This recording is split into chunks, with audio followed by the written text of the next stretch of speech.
ಕಾವೇರಿ ಕೊಳ್ಳ ಈಗ ಸಂಪೂರ್ಣವಾಗಿ ಬರಿದಾಗಿದೆ. ಕೇವಲ 18 TMC ನೀರು ಮಾತ್ರ ಈಗ ಇಲ್ಲಿ ಸ್ಟೋರೇಜ್ ಇದೆ. ಇರೋ 17 TMC ನೀರನ್ನು ಕೂಡ ಬಿಟ್ಟುಬಿಟ್ರೆ ಸಂಪೂರ್ಣವಾಗಿ ಬರಿದಾಗಿ ಬಿಡುತ್ತೆ. ಮಂಡ್ಯದ ಜನ ಅಕ್ಷರಶಃ ಇದರಿಂದ ನಲುಗೋಗಿದ್ದಾರೆ. ಇನ್ನೂ 6 TMC ನೀರು ಬಿಟ್ಟುಬಿಟ್ರೆ ಸಂಪೂರ್ಣವಾಗಿ ಡ್ಯಾಮ್ ಬರದಾಗ್ಬಿಡುತ್ತೆ. ಹಾಗಾಗಿನೇ ಜನ ಹೇಳ್ತಾ ಇರೋದು, ರಕ್ತವನ್ನು ಬೇಕಾದರೂ ಕೊಟ್ಟೆವು, ಕಾವೇರಿ ನೀರನ್ನು ಕೊಡಲ್ಲ ಅಂತ. ಕಾವೇರಿ ನಮ್ಮವಳು, ರಕ್ತವನ್ನು ಬೇಕಾದರೂ ಕೊಡ್ತೀವಿ, ಆದರೆ ಕಾವೇರಿ ನೀರನ್ನು ಮಾತ್ರ ತಮಿಳುನಾಡಿಗೆ ಬಿಡೋದಿಲ್ಲ. ಈ ಸಂದರ್ಭದಲ್ಲಿ ನೀರನ್ನು ಬಿಡೋದಕ್ಕೆ ಸಾಧ್ಯವಾಗಲ್ಲ ಅಂತ ರೈತ ಸಂಘಟನೆಗಳು ಬೀದಿಗಿಳಿದಿದ್ದಾವೆ. ಕಾವೇರಿ ಕೊಳ್ಳದ ರೈತರು ಸೇರಿದಂತೆ ಮಂಡ್ಯ, ಮಳವಳ್ಳಿ, ಮೈಸೂರು ಈ ಭಾಗದಲ್ಲಿ, ಹಳೆ ಮೈಸೂರು ಭಾಗದಲ್ಲಿ ಭಾರೀ ಪ್ರತಿಭಟನೆಗಳು ನಡೀತಾ ಇದ್ದಾವೆ. ಕರ್ನಾಟಕದಾದ್ಯಂತ ಬೆಂಗಳೂರಿನಲ್ಲೂ ಕೂಡ ಪ್ರತಿಭಟನೆ ಆಗ್ತಾ ಇದೆ. ಕಾರಣ ಏನಪ್ಪ ಅಂತಂದರೆ, ಈ ಬಾರಿ ಮಳೆ ಕೊರತೆಯಾಗಿದೆ, ಈ ಬಾರಿ ನೀರಿಲ್ಲ. ಕಾವೇರಿ ಕೊಳ್ಳದ ರೈತರು ಅಕ್ಷರಶಃ ಸಂಕಷ್ಟವನ್ನು ಎದುರಿಸ್ತಾ ಇದ್ದಾರೆ. ಈ ಸಂದರ್ಭದಲ್ಲಿ ಕಾವೇರಿ ನೀರನ್ನು ಬಿಡಬೇಕು, ತಮಿಳುನಾಡಿಗೆ CWRC ಏನು ಹೇಳಿದೆ ಅದರ ಪ್ರಕಾರ ನೀರನ್ನು ಬಿಡೋದಕ್ಕೆ ಸಾಧ್ಯ ಆಗಲ್ಲ. ಸೊ CWRC ಈ ಬಗ್ಗೆ ಗಮನ ಹರಿಸಬೇಕು. ಹಾಗೆ ರಾಜ್ಯ ಸರ್ಕಾರ, ಕೇಂದ್ರ ಸರ್ಕಾರ ಎಲ್ಲರೂ ಕೂಡ ಗಮನವನ್ನು ಹರಿಸಬೇಕು ಅನ್ನೋ ದೃಷ್ಟಿಯಲ್ಲಿ ಪ್ರತಿಭಟನೆಗಳು ನಡೀತಾ ಇದ್ದಾವೆ. ಇವತ್ತು ಕೂಡ ಮೀಟಿಂಗ್ ಇದೆ. ನಿನ್ನೆ ಕೂಡ ಮೀಟಿಂಗನ್ನು ಮಾಡಿದರು ಸರ್ಕಾರದ ವತಿಯಿಂದ. ಮೋಹನ್ ಕಾತರ್ಕಿ ಅವ್ರನ್ನ ಭೇಟಿ ಮಾಡಿ ಕೂಡ ಮುಖ್ಯಮಂತ್ರಿಗಳು ವಿಸ್ತೃತವಾದ ಚರ್ಚೆಯನ್ನು ಮಾಡಿದರು. ಮೇಲ್ಮನವಿ ಸಲ್ಲಿಸುವ ನಿಟ್ಟಿನಲ್ಲೂ ಕೂಡ ಕರ್ನಾಟಕ ಸರ್ಕಾರ ಯೋಚನೆಯನ್ನು ಮಾಡ್ತಾ ಇದೆ. ಇದರ ನಡುವೆ 3ನೇ ತಾರೀಕು ವಿಜಯ್ ಅವರು ಬೆಂಗಳೂರಿಗೆ ಬರ್ತಾ ಇದ್ದಾರೆ, ತಮಿಳುನಾಡು CM. ಅವರಿಗೂ ಕೂಡ ಮನವರಿಕೆ ಮಾಡಿಕೊಡ್ತೀವಿ, ಕಾವೇರಿ ಕೊಳ್ಳದ ವಾಸ್ತವತೆಯನ್ನು ತೋರಿಸ್ತೀವಿ ಅಂತ ಮುಖ್ಯಮಂತ್ರಿಗಳು ಹೇಳ್ತಾ ಇದ್ರು. ಸದ್ಯ ನಾನೀಗ ಕಾವೇರಿ ಕೊಳ್ಳದ ಕನ್ನಂಬಾಡಿ ಕಟ್ಟೆಯ ಬ್ಯಾಕ್ ವಾಟರ್ನಲ್ಲಿದ್ದೀನಿ.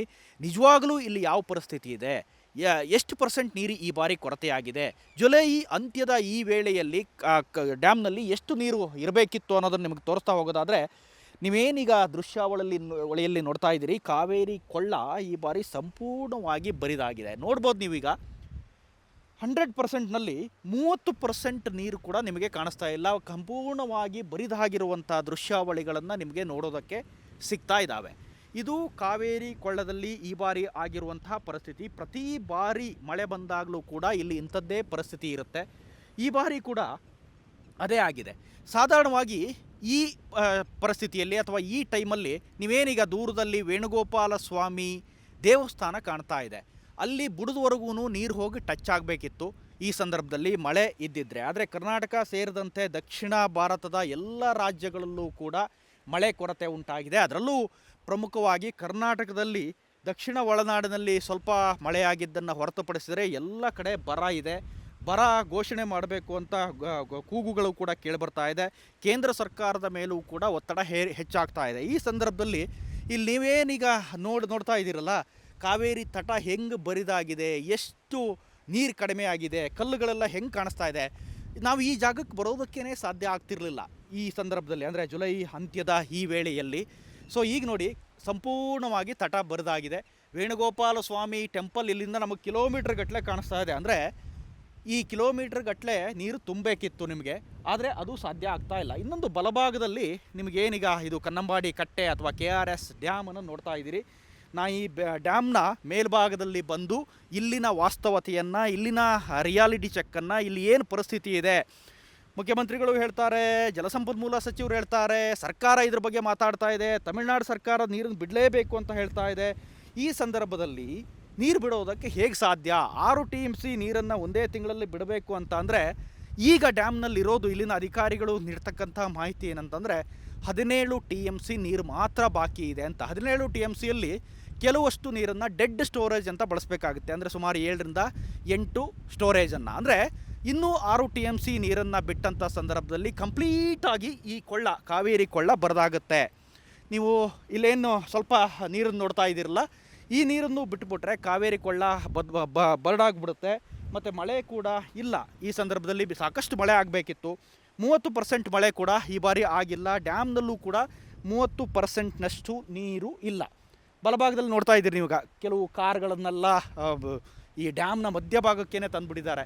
ಅಂದರೆ ಇದು ಇಲ್ಲಿನ ವಾಸ್ತವತೆಯನ್ನು ತೋರಿಸುತ್ತೆ, ಚಿತ್ರಣವನ್ನು ತೋರಿಸುತ್ತೆ, ಎಷ್ಟು ನೀರು ಕಡಿಮೆ ಆಗಿದೆ ಅನ್ನೋದನ್ನು. ಡ್ಯಾಮ್ ಕೂಡ ನಿಮಗೆ ದೂರದಲ್ಲಿ ಕಾಣ್ತಾ ಇದೆ, ಸುಮಾರು 1-1.5 ಕಿಲೋಮೀಟ್ರ್ ದೂರದಲ್ಲಿ ನಿಮಗೆ ಡ್ಯಾಮನ್ನು ಕೂಡ ಜೂಮ್ ಮಾಡಿ ತೋರಿಸುವಂಥ ಪ್ರಯತ್ನವನ್ನು ಮಾಡ್ತೀವಿ. ನೀವೇನು ಲೈಟಿಂಗ್ನಲ್ಲಿ ಕನ್ನಂಬಾಡಿ ಕಟ್ಟೆ ಅಥವಾ KRS ಡ್ಯಾಮನ್ನು ನೋಡ್ತಾ ಇದ್ದೀರಲ್ಲ, ಅದೇ ಡ್ಯಾಮನ್ನು ಅದರ ಮೇಲುಭಾಗದಲ್ಲಿ ಬಂದು ತೋರಿಸುವಂಥ ಪ್ರಯತ್ನ.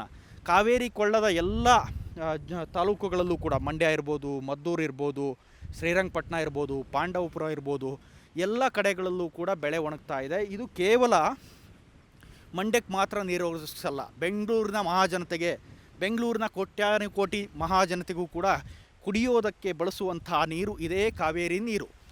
ಸೊ ಈಗ ಇಡೀ ಡ್ಯಾಮ್ನ ಬಗ್ಗೆ ಬರಿದಾದ ರೀತಿಯಲ್ಲಿ ಕಾಣಿಸ್ತಾ ಇದೆ, ಕಲ್ಲು ಗುಡ್ಡಗಳು ಕಾಣಿಸ್ತಾ ಇದ್ದಾವೆ. ಡ್ಯಾಮ್ನಲ್ಲಿ ನೀರಿನ ಪರಿಸ್ಥಿತಿ ಹೀಗಿಲ್ಲ. ಈಗ DK ಶಿವಕುಮಾರ್ ಅವರು ಕೇಂದ್ರದ ಜೊತೆನೂ ಮತ್ತು CWRC ಜೊತೆ ಬದಲಾಗಿ ಕಾವೇರಿ ನೀರು ನಿರ್ವಹಣಾ ಪ್ರಾಧಿಕಾರಕ್ಕೆ ನಾವು ಮನವಿಯನ್ನು ಮಾಡ್ತೀವಿ, ಆ ಮನವಿಯನ್ನು ನಾವು ಸಲ್ಲಿಸ್ತೀವಿ ಅಂತ ಹೇಳಿದ್ದಾರೆ. ಇನ್ನೊಂದು ಕಡೆ ಮೇಲ್ಮನವಿಯನ್ನು ಕೂಡ ಸಲ್ಲಿಸ್ತೀವಿ ಅನ್ನೋದು ರಾಮಲಿಂಗಾರೆಡ್ಡಿಯವರ ಮಾತು. ಸನ್ಮಾನ್ಯ ಜಲಸಂಪನ್ಮೂಲ ಸಚಿವರು, ಹಿಂದೆ MB ಪಾಟೀಲರು ಜಲಸಂಪನ್ಮೂಲ ಸಚಿವರಾಗಿದ್ದರು. ಇನ್ನು ನೀರನ್ನು ಬಿಡೋದಕ್ಕೆ ಸಾಧ್ಯವಿಲ್ಲ, ಹೆಚ್ಚುವರಿ ನೀರು ಬಿಟ್ಟರೆ ರೈತರು ಕಣ್ಣೀರಲ್ಲಿ ಕೈ ತೊಳಿಬೇಕಾಗುತ್ತೆ ಅನ್ನೋದು ಇಲ್ಲಿನ ರೈತರ ಆರೋಪ ಆಗಿದೆ. ಮಂಡ್ಯದ ಎಲ್ಲ ಭಾಗಗಳಲ್ಲೂ ಕೂಡ ಪ್ರತಿಭಟನೆಗಳು ನಡೀತಾ ಇದ್ದಾವೆ. ಇನ್ನು ಸುಪ್ರೀಂ ಕೋರ್ಟ್ ತೀರ್ಪಿನಂತೆ ತಮಿಳುನಾಡಿಗೆ ಹಂಚಿಕೆ ಮಾಡಿರುವ ನೀರಿನ ವಿವರವನ್ನು ನೋಡೋದಾದರೆ, ಜೂನ್ ತಿಂಗಳಲ್ಲಿ 9.19 ಅಷ್ಟು TMC ನೀರನ್ನು ಬಿಡಲಾಗಿದೆ. ಜುಲೈನಲ್ಲಿ 31.24 TMC ನೀರು ಬಿಡಲಾಗಿದೆ. ಆಗಸ್ಟ್ ತಿಂಗಳಲ್ಲಿ 45.95, ಸೆಪ್ಟೆಂಬರ್ನಲ್ಲಿ 36.76, ಇನ್ನು ಅಕ್ಟೋಬರ್ನಲ್ಲಿ 20.22, ನವೆಂಬರ್ನಲ್ಲಿ 13.78, ಡಿಸೆಂಬರ್ನಲ್ಲಿ 7.35, ಜನವರಿಯಲ್ಲಿ 2.26, ಫೆಬ್ರವರಿಯಲ್ಲಿ 2.50, ಮಾರ್ಚ್ನಲ್ಲಿ 2.50, ಏಪ್ರಿಲ್ನಲ್ಲಿ 2.50, ಮೇ ತಿಂಗಳಲ್ಲಿ 2.50 ನೀರನ್ನು ಬಿಡಲಾಗಿದೆ. ಮೇ ತಿಂಗಳವರೆಗೂ ಇಷ್ಟು ನೀರು, ಅಂದರೆ ಒಟ್ಟಾರೆ 177.25 TMC ನೀರನ್ನು ಈಗಾಗಲೇ ಬಿಟ್ಟಿದ್ದಾರೆ. ಈ ಸಂದರ್ಭದಲ್ಲಿ ತಮಿಳುನಾಡು ನೀರನ್ನು ಕೇಳೋದು ಎಷ್ಟು ಸರಿ? ತಮಿಳುನಾಡಿನ ರೈತರು 3 ಬೆಳೆಯನ್ನು ಬೆಳೀತಾರೆ, ಅಲ್ಲಿ 3 ಬೆಳೆಗಳನ್ನು ಆಗ್ತವೆ ಅನ್ನೋದು ಗೊತ್ತಿದೆ. ಆದರೆ ನಮ್ಮ ಕರ್ನಾಟಕದ ರೈತರು 3 ಬೆಳೆಯನ್ನು ಮಾಡಲ್ಲ. ಮಂಡ್ಯ ಭಾಗದಲ್ಲಂತೂ ಬಹುತೇಕ ಕಬ್ಬನ್ನೇ ಬೆಳೀತಾರೆ. ಕಬ್ಬು ಅಷ್ಟರ ಮಟ್ಟಿನ ನೀರನ್ನು ಕೂಡ ಬೇಡಲ್ಲ, ಇನ್ನು ಭತ್ತ ಬೆಳೆದಂತೆ ಅಥವಾ ಬೇರೆ ಬೆಳೆಯನ್ನು ಬೆಳೆದಂಥ ರೀತಿಯಲ್ಲಿ. ಸೊ ಇದು ಕನ್ನಂಬಾಡಿ ಕಟ್ಟೆಯ ಒಟ್ಟಾರೆ ಚಿತ್ರಣ. ನೀವು ಎಲ್ಲಿವರೆಗೂ ನೋಡಿದ್ರೂ ಕೂಡ ನಿಮಗೆ ಈ ಜಾಗ ಎಲ್ಲ ನೀರಿನಿಂದ ಆವೃತವಾಗಿರಬೇಕಿತ್ತು. ಕೆರೆ ರೀತಿ ಏನು ಕಾಣಿಸ್ತಾ ಇದೆ. ವಾಹನ ಸವಾರರೆಲ್ಲ ಅಥವಾ ಟೂರಿಸ್ಟ್ಗಳು ಬರೋರು ಇದರ ಹತ್ರನೇ ಬರ್ತಾ ಇದ್ದಾರೆ. ಕನ್ನಂಬಾಡಿ ಡ್ಯಾಮ್ನ ಒಳಗಡೆ ವೆಹಿಕಲ್ಗಳು ಬರ್ತಾ ಇದೆ. ಡ್ಯಾಮ್ ಸಂಪೂರ್ಣವಾಗಿ ಬರಿದಾದ ರೀತಿಯಲ್ಲಿ ಕಾಣಿಸುತ್ತೆ. ಡ್ಯಾಮ್ನಲ್ಲಿ ನೀರಿಲ್ಲ ಅನ್ನೋದು ಗೊತ್ತಾಗ್ತಾ ಇದೆ, ವಾಸ್ತವತೆಯ ಅರಿವಾಗ್ತಾ ಇದೆ. ಹಾಗಾಗಿನೇ